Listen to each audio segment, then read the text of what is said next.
বেলা বাজে 10:30 আর আমি এখন মাত্র আজকের ভিডিওটা শুরু করছি। এতটা অলস হয়ে গেছি না যে আর বলার মতন নয়। এরকম অলসতা হয়তো আর কখনো হয়নি। ঘরে এখনও কাজ রয়েছে। 10:30 বেজে গেছে তো কি হয়েছে, ঘরের কাজ কিন্তু এখনও আমার রয়ে গেছে। আমি কোনো কাজ করিনি, বাকি অন্যান্য কাজগুলো করে এসেছি, শুধু আমার ঘরটাই রয়েছে। কারণ আমি জানি আমার ঘরটা পড়ে থাকলেও মা কিছু বলবে না, দু একবার এসে বকাবকি করবে, কিন্তু যেরকম সেরকমই থাকবে। সবটা আমাকেই ঠিকঠাক করতে হবে। তো দেখো, দাদার ঘরদোর আমি সব গুছিয়ে নিয়েছি, শুধুমাত্র আমার ঘরটাই রয়েছে।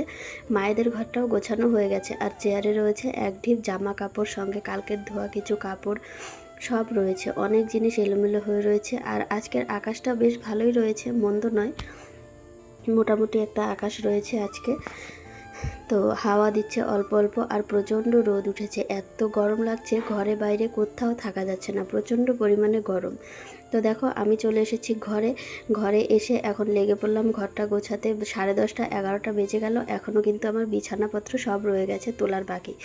তো এর থেকে বড় অলসতা আর কি হতে পারে বলো। আর জানো তো, আজকে একটা ঘটনায় মনটা সত্যিই খুব খারাপ লেগেছে। কটা দিন থেকে বলছি, কিন্তু কোনো কিছুই কানে নিচ্ছে না। তো একটু অপেক্ষা করো, ঘটনাটা কি আর কি নিয়ে ঘটনাটা সেটাও জানতে পারবে আর দেখতেও পারবে। তোমাদেরকে দেখাবো আমি আসলে কি হয়েছে ঘটনাটা, যেটার জন্য আজকে আমার মাথাটাও একটু গরম হয়ে রয়েছে। তো সেটা বলারই মতন নয়। এরকম একটা কাজ যদি করে মানুষ, তাহলে খুব খারাপ লাগে। তো যাই হোক, এখানে দেখো বিছানা কিন্তু আমি গুছিয়ে নিয়েছি, অলরেডি হয়েই গেছে মোটামুটি। মশারি ভাঁজ করা হয়ে গেছে। আর কাঁথাটা যেটা ছিল, কাঁথা তো ব্যবহারই হয় না, যে গরম লাগে রাতে। কাল একটু বৃষ্টি হয়েছিল, তো সে কারণে ভেবেছিলাম রাতে লাগতে পারে। আর আমাদের যেহেতু ফরেস্ট এলাকা, সেক্ষেত্রে কিন্তু লাগতেই পারে কোনো কোনো সময়। এই তো আশ্বিন মাসটা পড়ে গেলেই আমাদের এখানে ভালো শীত পড়ে যাবে। তখন ভোরের দিকে কাঁথা কম্বল যেটাই হোক একটা কিছু লাগবে, না হলে চলবে না, এত শীত লাগবে। তো কালকে আমি এই বিছানা চাদর বালিশের কাবার আরও কয়েকটা জামা কাপড় এগুলো ধুয়ে দিয়েছিলাম। তো ধুয়ে দিয়ে শুকোতে এগুলো বেলাই চলে গেছিলো। কালকে অতটা রোদ ছিল না, আর ধুতে ধুতে অনেকটা বেলা যেহেতু হয়ে গেছিলো, সেক্ষেত্রে শুকোয়নি। তো অনেকটা দেরিতেই শুকিয়েছে। আর আমি সন্ধ্যাবেলা এনে ভাঁজ করে না, সরি, এখানেই চেয়ারে রেখেছিলাম, তো এখানেই ছিল, আর ভাঁজ করা হয়নি, এরকমই ছিল। আর এখন কিন্তু এগুলোকে ভাঁজ করছি। সঙ্গে আলনাতেও কিছু জামা কাপড় আছে, সেগুলোও ভাঁজ করতে হবে।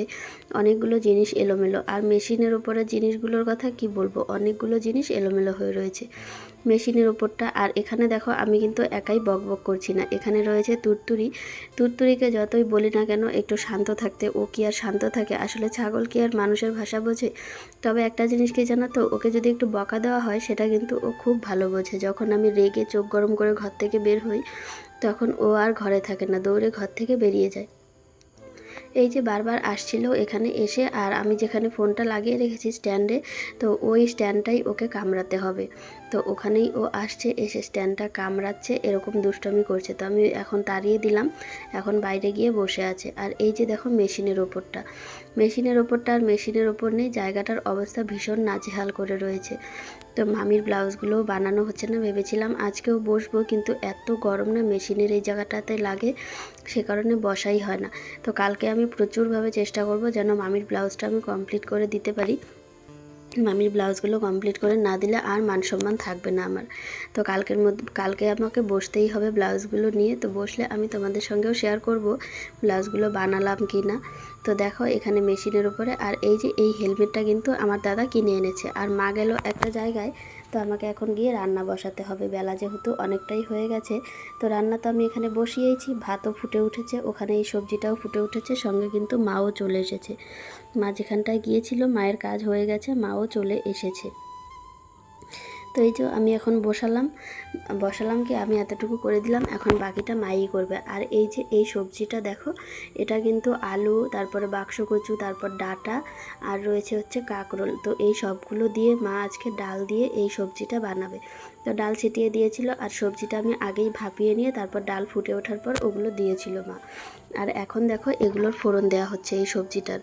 এখন এটার ফোড়ন দেওয়া হবে হচ্ছে শুকনো লঙ্কা আর তেজপাতা, এগুলো দিয়ে, আর দেওয়া হবে 5 ফোড়ন। তো এইগুলো দিয়ে এই জিনিসটা ফোড়ন দেওয়া হবে। আর জানো তো, সব থেকে মজার বিষয়, এই 5 ফোড়নের গন্ধটা আমার এত ভালো লাগে কি বলবো।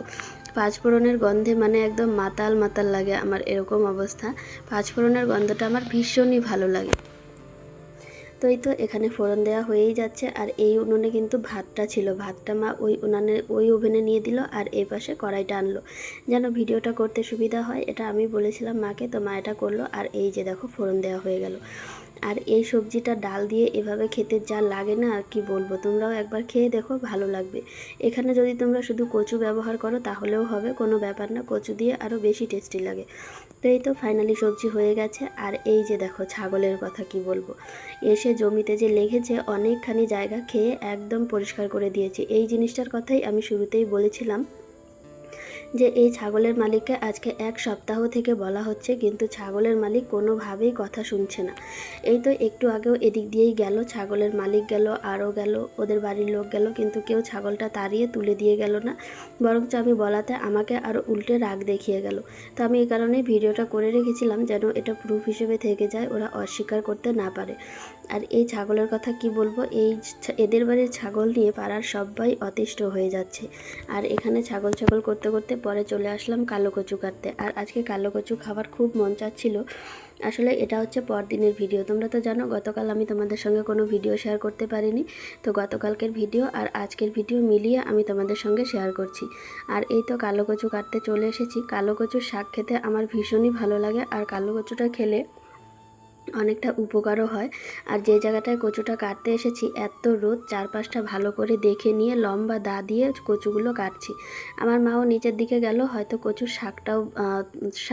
কচুর লতা তুলবে। তো এখানে তুলতে তুলতে কয়েকটা পড়ে গেল, এগুলোকে আবার তুলবো। এখন ফটাফট বাড়ি নিয়ে গিয়ে রান্না করতে হবে।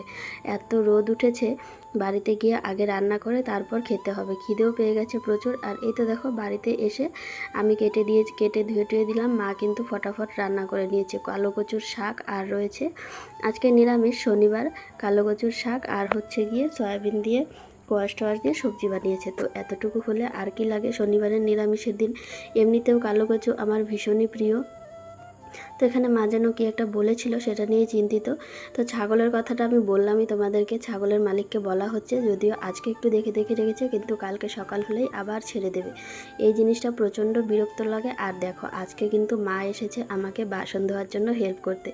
যথাযথ আমি যখন ভিডিও করি তখন কিন্তু মা আসে না আমাকে বাসন ধোয়ায় হেল্প করতে, কারণ মা বসতে পারে না। আর আজকে কিন্তু দেখো তোমরা অনেকটা কষ্ট করেই একটু সময় বসে একটু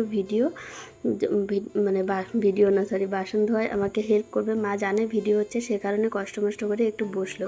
আর মুখখানা দেখো কীরকম হয়ে গেছে, বসতে এতটা কষ্ট হচ্ছে সে কারণে। আর মায়ের সঙ্গে দেখো গল্প করতে করতে কিন্তু বাসন ধোয়া খুবই তাড়াতাড়ি হয়ে যায়। এর মাঝখানে মাকে আমি বলবো যে তুমি উঠে যাও, তোমাকে বসতে হবে না, কষ্ট যেহেতু লাগে সে কারণে আর কষ্ট করে বসে এভাবে বাসন ধুয়ে করতে হবে না। আর বসে হচ্ছে এমন একটা উল্টো দিকে যেখানে ধুতে এত অসুবিধা।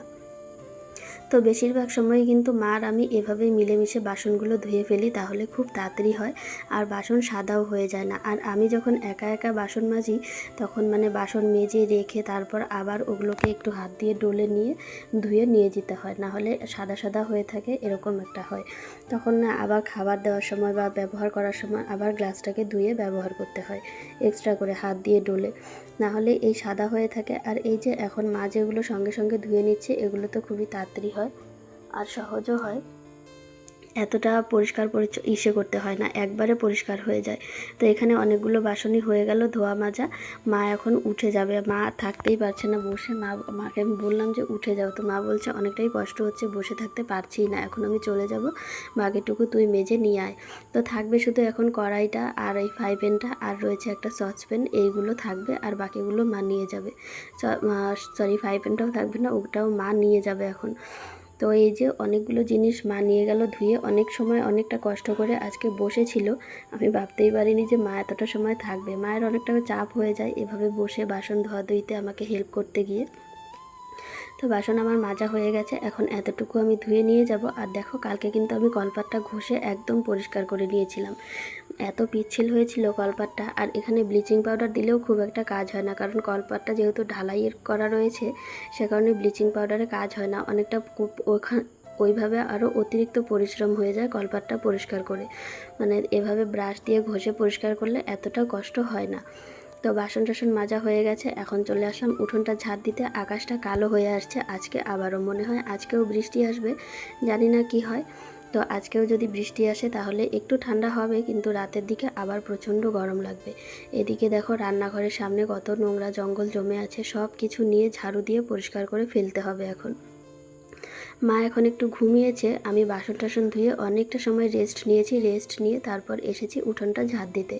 আর মা বাবা দুজনেই ঘরেই রয়েছে, বাবা মোবাইল দেখছে আর মা ঘুমোচ্ছে। আমি আর ডাকিনি, এখন মা আছে ঘরে থাক, একটু রেস্ট নিচ্ছে। এই যে দেখো বাবা কিন্তু বেরিয়ে চলে গেছে, এদিক থেকে গিয়ে আবার এদিকে যাচ্ছে। এখন কোন দিক থেকে যে কোন দিকে যায় কোনো কিছু বলারই নেই। তো খড়ির ওপরে ত্রিপালটা আমি কোনো রকমই দিয়ে রেখেছি, সেটা দিতে পারিনি।